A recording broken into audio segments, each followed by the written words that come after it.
Nasceu-lhe, pois, um filho varão, que há de reger todas as nações com cetro de ferro. Eu já expliquei essa palavra reger, em grego, é apacentar ou pastorear. Então, um filho varão vai governar, vai reger as nações, exercer autoridade para Deus, é apacentar, é pastorear. Quando você coloca as coisas em ordem, o rebanho de Deus, então, tem paz, tem pasto, tem água, não é isso? E tem direção certa. E esse povo, né, está debaixo do governo de Deus. Então, e o seu filho foi arrebatado para Deus até o seu trono. E a mulher, porém, fugiu para o deserto, onde lhe havia Deus preparado lugar para que nele a sustentem durante 1260 dias. 1260 dias são 3 anos e meio, no cálculo de 360 dias ao ano. Então, durante 3 anos e meio, a mulher precisa ser sustentada, e durante 3 anos e meio da grande tribulação, os filhos de Deus que não amadureceram, não forem vencedores, né, não fizeram parte do filho varão, ficarão aqui no deserto, muito provavelmente seja aqui no continente sul-americano, e a igreja que ficar aqui, que essa mulher, será sustentada durante a grande tribulação. Mas o filho varão que lutou pelo reino de Deus, o filho varão que fez parte, né, que atendeu a convocação feita por Deus em Salmo 110, versículo 3, ali nós já lemos várias vezes que quando Deus mostrou a necessidade de colocar os inimigos de Cristo debaixo dos seus pés, no versículo 2, e no versículo 3 de Salmo 110, já fala que o povo então se apresentará generoso. Então, generosamente, quando enxergamos essa visão de que os inimigos de Deus precisam ser postos como estrado dos pés de Cristo, nós então nos oferecemos, né, a essa convocação. E sejamos generosos em nos apresentar. Não apresenta assim, Senhor, eu vou viver a minha vidinha, mas também conta comigo. Não dá. Então o Senhor quer uma apresentação generosa. Aí em seguida ele fala que os exércitos de jovens santos serão tão numerosos quanto as gotas do orvalho, né, que descem no seio da manhã, da aurora. Irmãos, as gotas de orvalho sempre indica a bênção do céu. Do céu, o orvalho é Deus quem manda, não é isso? Orvalho, a riqueza do céu é o orvalho. Então, Deus vai mandar essa riqueza do céu, esses exércitos de jovens santos. Portanto, Deus está hoje convocando um exército para ser esse filho varão que vai lutar, né, a favor do estabelecimento do reino de Cristo aqui na terra, tá? E quando completar o trabalho aqui na terra, a nossa peleja aqui na terra, chegar a um ponto certo, dar-se-á o momento do parto do filho varão. E esse filho varão, quando nascesse, será arrebatado até o trono de Deus, né?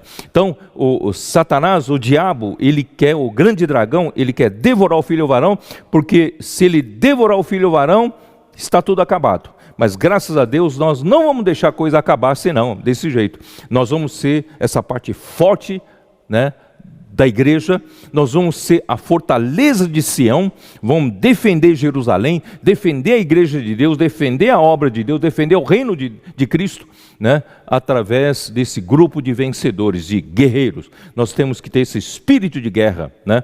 E isso tudo é antes da grande tribulação, tá? Então aí e eu também li no capítulo 14 de Apocalipse na semana passada, que as primícias também serão colhidas, ceifadas, os 144 mil né, das primícias, que são os frutos que primeiramente amadureceram, o Senhor vai colher para si. Então esses dois conjuntos formam um só conjunto.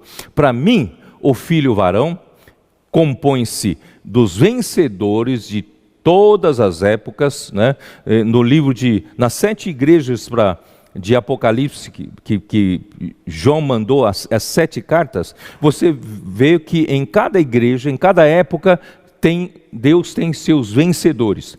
Então esses vencedores serão todos reunidos, juntados, e juntamente com os vencedores finais, que somos nós vivos. E eu acredito que os vencedores vivos farão parte dos vencedores que já dormiram no Senhor, e porque haverá um momento do parto, quer dizer, tem algum acontecimento que provocará o nascimento do filho varão. Então nós estaremos nesse momento provocando esse nascimento. Estamos lutando para que haja um momento do parto, tá? Então, você vai perguntar para mim, então qual a diferença entre o filho varão e as primícias? Para mim, as primícias representam os vencedores no aspecto de maturidade de vida. São os primeiros frutos a amadurecerem. E o filho varão representa aquela parte guerreira, aquela parte que lutou pelo reino de Deus, como fortaleza de Sião, para estabelecer o trono de Cristo e colocar os inimigos de Deus debaixo dos seus pés. Então, são dois aspectos diferentes. Um é o aspecto, as primícias falam do aspecto da vida, e o filho varão, o aspecto da realeza, de estabelecer a autoridade de Cristo. Muito bem. Então, aí, quando, já falei para vocês, quando filho varão for arrebatado, haverá então no céu uma batalha. Miguel com seus anjos derrotarão, né, Satanás e seus anjos. Eles então serão lançados, né, do céu para a terra, e sabendo que pouco tempo lhe resta, só 3 anos e meio, eles vão fazer o maior estrago possível através dos seus parceiros, que é o anticristo e também falso profeta, e os 10 reis, e também ele vai influenciar todos os reis da terra para vir contra o povo de Israel, o povo de Deus aqui na terra. Muito bem. Então, aí, esse é antes da grande tribulação. Então, o filho varão, juntamente com as primícias, serão arrebatados até o trono de Deus. Então, nesse momento, muito provavelmente, acontecerá parousia. Começa a acontecer a vinda do Senhor. E a vinda do Senhor, irmãos, o Senhor virá juntamente com esses vencedores. Eu quero fazer essa viagem de parousia com o Senhor, né? Nós vamos descer com o Senhor, tá? Ainda é oculto, porque essa primeira vinda da parousia é oculta. E nós viremos na parousia durante 3 anos e meio. E quando chegar no final dos 3 anos e meio, acontecerá então o arrebatamento da maioria dos santos. Aqueles que não conseguiram ser vencedores antes da grande tribulação, né, eles vão ser colhidos no final da grande tribulação. E o Senhor preparará um lugar para guardá-los, para alimentá-los. Esse lugar é o deserto, durante 3 anos e meio. E arrebatamento da grande maioria dos santos, vou mostrar alguns versículos para vocês. 1 Coríntios capítulo 15, dá uma olhada na sua Bíblia. 1 Coríntios capítulo 15, versículo 23, que diz assim: cada um, porém, por sua própria ordem. Cristo, as primícias. Cristo foi os primeiros frutos. Depois os que são de Cristo na sua vinda. Então, essa grande maioria, né, dos filhos de Deus serão levados, arrebatados na parousia da vinda do Senhor, né, os que são de Cristo. Versículo 52 ainda. Versículo 52 do mesmo capítulo. Eu vou ler desde o versículo 51, né? Eis que vos digo um mistério, nem todos dormiremos. Esse dormir aqui é morrer, tá? Nem todos dormiremos, mas transformados seremos todos. Transformado aqui é a transfiguração dos nossos corpos. Num momento, num abrir e fechar de olhos, ao ressoar da última trombeta, a trombeta soará, os mortos ressuscitarão incorruptíveis e nós seremos transformados, porque é necessário que esse corpo corruptível se revista da incorruptibilidade e que o corpo mortal se revista da imortalidade. Isto é, Deus vai nos transfigurar, nos dar um outro corpo, porque esse corpo já não serve daqui para frente. O Senhor maravilhoso, o Senhor vai nos dar o corpo de incorrupção. Vamos ver também a primeira carta de Paulo aos Tessalonicenses, capítulo 4, versículo 16. Porquanto o Senhor mesmo, dada a sua palavra de ordem, ouvida a voz do arcanjo e ressoada a trombeta de Deus, descerá dos céus, e os mortos em Cristo ressuscitarão primeiramente a maioria dos santos que já dormiram e não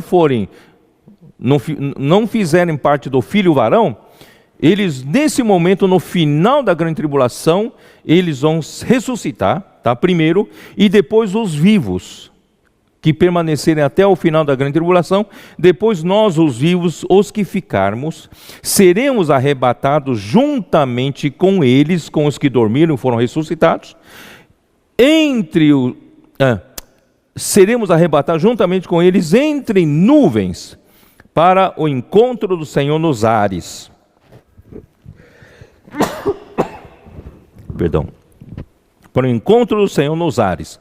E assim estaremos para sempre com o Senhor. Então, aqui é o arrebatamento final da maioria dos santos que não fizeram parte dos vencedores do filho varão e nem das primícias. Então, eles ainda serão arrebatados nos ares para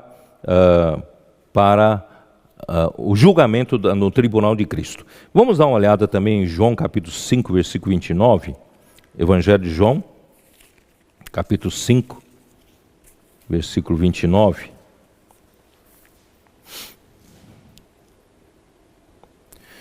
Os que tiverem feito o bem para a ressurreição da vida, e os que tiverem praticado o mal para a ressurreição do juízo. Então, essa ressurreição da vida é nesse momento que os santos, a maioria dos santos, que não for arrebatado junto com o filho varão e as primícias, serão ressuscitados para a ressurreição da vida.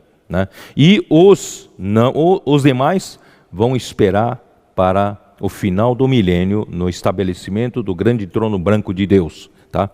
E também vamos ver que trombeta é essa, Apocalipse 11. Apocalipse 11. Ó Senhor Jesus. O sétimo anjo tocou a trombeta, e houve no céu grandes vozes dizendo: o reino do mundo se tornou de nosso Senhor e do seu Cristo, e ele reinará pelos séculos dos séculos. Então aqui inicia-se o milênio, o reino milenar.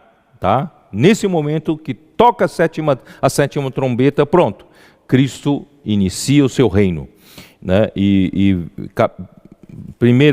Coríntios 15, 52 também fala assim, vamos olhar de novo, nós já lemos, vamos para 11, 16, fala assim: e os 24 anciãos que se acham sentados no seu trono, diante de Deus, prostraram-se sobre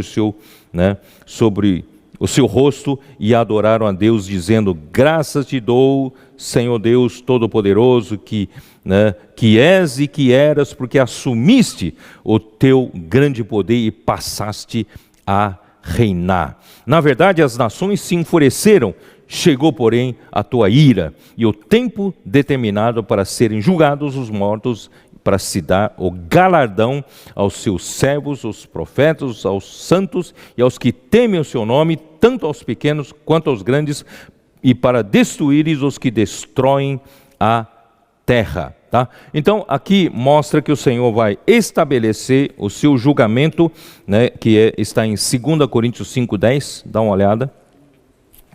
2 Coríntios 5,10.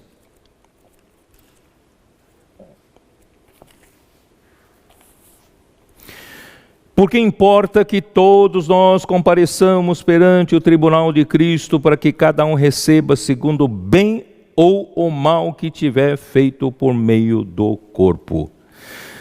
Importa que todos nós compareçamos perante o tribunal de Cristo. É nesse momento, nos ares, Cristo então estabelecerá o seu tribunal, e ali ele vai avaliar o que você fez em vida. Se fez o bem de acordo com a vontade de Deus, se fez o mal de acordo com a vontade de Deus.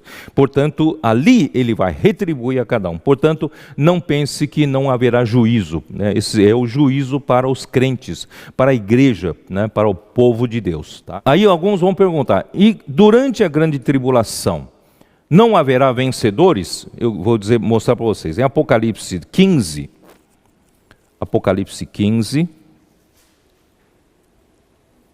versículo 2.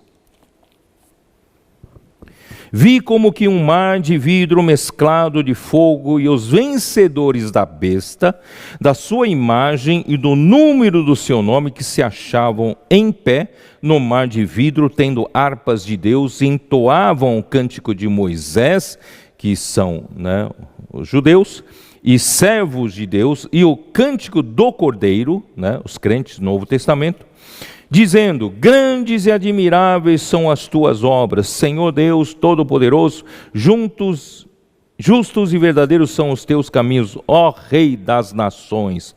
Quem não temerá e não glorificará o teu nome, ó Senhor, pois só tu és santo, por isso todas as nações virão e adorarão diante de ti, porque os teus atos de justiça se fizeram manifestos. Muito bem, então esses serão os vencedores. Durante a grande tribulação, venceram contra o anticristo e o falso profeta.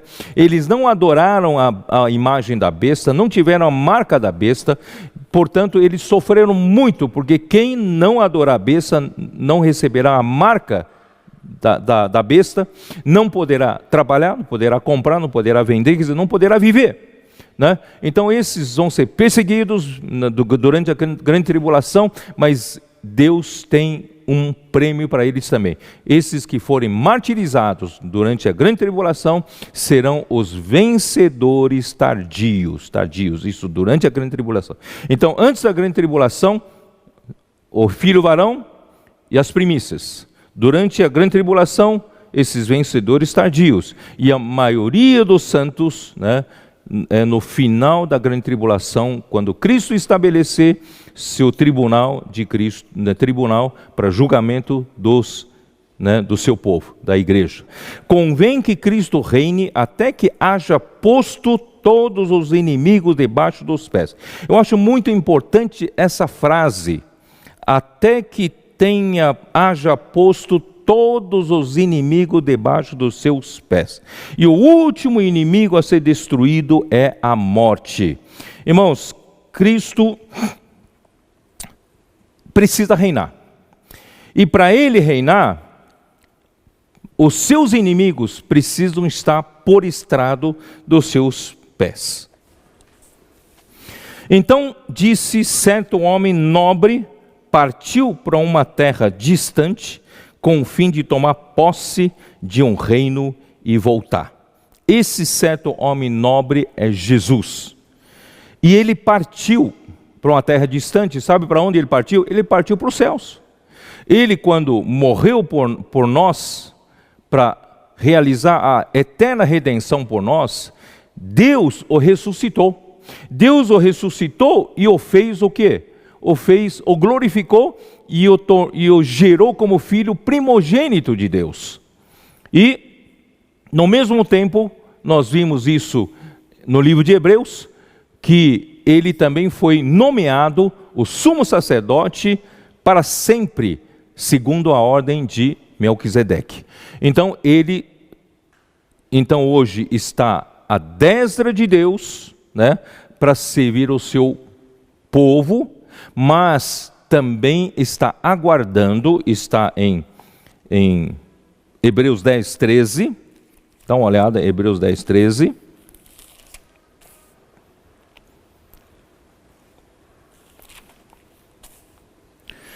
Aguardando daí em diante, né? Porque no versículo anterior termina assim: assentou-se à destra de Deus, aguardando daí em diante até que os seus inimigos sejam postos por estrado dos seus pés. Então Cristo, ele já é o ministro do verdadeiro tabernáculo de Deus, do santuário no céu. Ele está sentado às destras de Deus, ele está acima de todo principado e potestade, domínio e poder de qualquer nome que se possa referir, né? Então, ele está esperando, aguardando que Deus coloque por estrado dos seus pés os seus inimigos, né? Isso também está no começo de Hebreus, Hebreus capítulo 1. Hebreus capítulo 1. Versículo 13, ora, a qual dos anjos jamais disse, assenta-te à minha direita, até que eu ponha os teus inimigos por estrado dos teus pés? Quer dizer, Deus, ele precisa realizar esse trabalho. Cristo já fez o seu trabalho, está sentado à destra de Deus. Deus hoje, através da igreja, na direção do Espírito, ele vai fazer esse trabalho para colocar os inimigos de Cristo por estrado dos pés de Cristo. Salmo 110, 1, a mesma coisa. Salmo 110, versículo 1. Disse o Senhor ao meu Senhor, assenta-te à minha direita, até que eu ponha os teus inimigos debaixo dos teus pés, né? Então, em todas essas situações, mostra que Deus, ele, né, precisa ter uma tarefa grande para se terminar com relação a esse mundo todo, com relação às nações, não é isso? Né? Precisa terminar essa tarefa por meio da igreja, nós podemos cooperar. Por que é importante, irmãos, Deus colocar os seus inimigos por estrado dos pés de Cristo? Eu vou mostrar para vocês em segundo livro de Crônicas, a construção do trono de Salomão. Tem um detalhe interessante. Segundo Crônicas 9, versículos 17 e 18, tá? Fez mais o rei um grande trono de marfim e o cobriu de ouro puro. Salomão tinha um trono de marfim coberto de ouro puro. E o trono tinha 6 degraus. Quer dizer, o trono tinha, os 6 degraus fazem parte do trono, tá? Os tronos tinham 6 degraus e um estrado de ouro a ele pegado. Quer dizer, tanto os 6 degraus e um estrado faziam parte do trono. Então, o rei, né, de ambos os lados tinham braços junto ao assento e 2 leões junto aos braços. Então, o rei, ele se assenta em um trono. E nesse trono, esse trono, primeiro, ele está sempre em um lugar mais elevado do que os outros, porque ele é rei, ele está acima dos outros. Então, o trono está acima, por isso que esse trono de Salomão tinha 6 degraus, está acima. Mas o último degrau, na verdade, o último patamar, na verdade, é um estrado. O estrado, sabe para que serve? É para o descanso dos pés. Por isso que alguns tronos de antigamente, dos reis de antigamente, até tinha imagem dos inimigos dele no estrado, para ele pisar em cima e ele descansa sobre os seus inimigos derrotados. Tá? Então, esse é o significado. Então Salomão mandou mensageiros a Hirão, dizendo: bem sabes, Davi, meu pai, não pôde edificar uma casa ao nome do Senhor, seu Deus, por causa de quê? Por causa das guerras com que o envolveram os seus inimigos, até que o Senhor lhes pôs debaixo dos pés. Então, irmãos, a questão dos inimigos ao redor não deu o quê? Não deu tempo para Davi fazer, né, a casa ao nome do Senhor.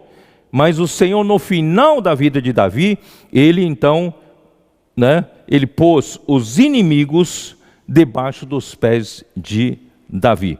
Aí no versículo 4, porém a mim o Senhor meu Deus me tem dado descanso de todos os lados, não há nem inimigo, nem adversidade alguma.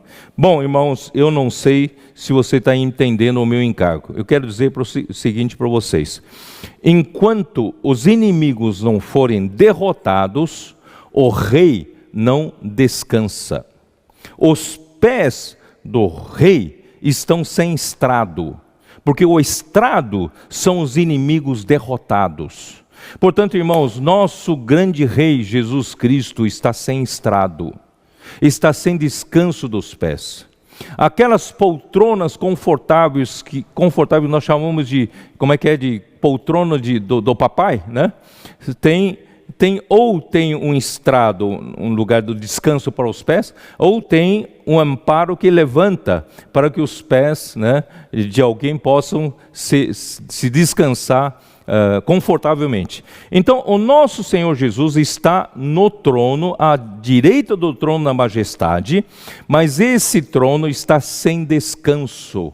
Portanto, irmãos, enquanto ele não tem descanso, você e eu também não temos descanso. Nós precisamos nos alistar ao exército de Deus para que possa derrotar os seus inimigos. Por isso convém que ele reine. Ó Senhor Jesus, eu só quero dizer para você, querido irmão, você precisa entender isso.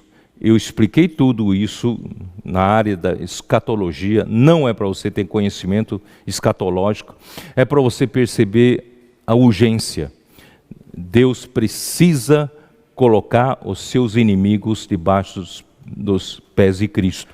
Um irmão, esses irmãos têm feito grandes colaborações para mim. Um irmão me mandou algumas páginas de um livro chamado O Despertar de um Estado. Esse livro foi escrito por Davi Ben-Gurion, o primeiro chefe de governo de Israel, quando o Estado de Israel foi, né, novamente fundado em 1948. Ele então foi o primeiro.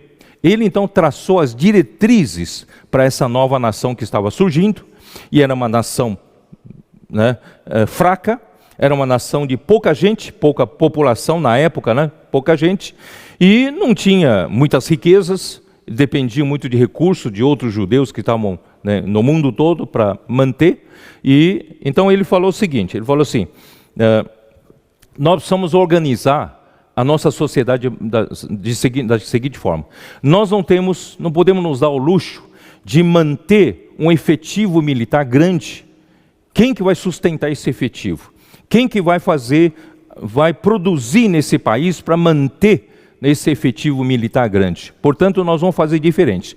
O povo de Israel, a nação de Israel, tem que ser formada de povo que é, de um lado, civil e, por outro lado, militar. Isto é, todo povo, ele precisa receber um treinamento militar, mas ele precisa ser um povo produtivo.